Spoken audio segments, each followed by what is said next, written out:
எல்லா வகையான சாதத்துக்கும் ஒரு பெஸ்டான சைடிஷ்னா அது உருளைக்கிழங்கு பொரியலா மட்டும்தாங்க இருக்க முடியும். அதுக்கு 2-3 உருளைக்கிழங்கு நல்லா மொடா தண்டி எடுத்துக்கோங்க. நல்லா தோலை சீவி கட்டங்கட்டமா நறுக்கி வச்சுக்கோங்க. நறுக்கின உருளைக்கிழங்க தண்ணியில போட்டு ஸ்டார்ச்சை ஃபுல்லா கலந்து எடுங்க.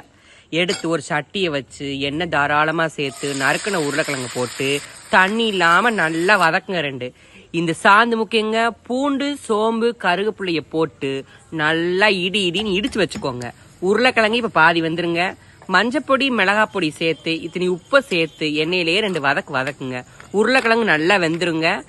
எண்ணெயிலே இந்த சாந்த சேர்த்திங்கன்னு வச்சுக்கோங்க, அவ்வளவு மனமா இருக்குங்க. இதை நல்லா 2 பெரட்டி அப்படியே உருளைக்கிழங்க வேக விடுங்க. நல்லா ஒதுக்கி விட்டு இதுக்கு நடுவுல 2 முட்டைய போடுங்க. போட்டு இப்படி மிளகு பொடியை போட்டு நல்லா முட்டையை பெரட்டிங்கன்னா முட்டை வெந்துடும். அப்புறம் கருவேப்பிலையை சேர்த்து நல்லா உருளைக்கிழங்கோட மிக்ஸ் பண்ணுங்க. இதை சூடான சாதத்துக்கும் சரி, இந்த வெறும் சாதத்துக்கும் சரி வச்சு இத்தனி பிணைஞ்சு சாப்பிட்டீங்கன்னு வச்சுக்கோங்க, அவ்வளோ சுவையா இருக்குங்க. எஸ்பெஷலி தயிர் சாதத்துக்குங்க.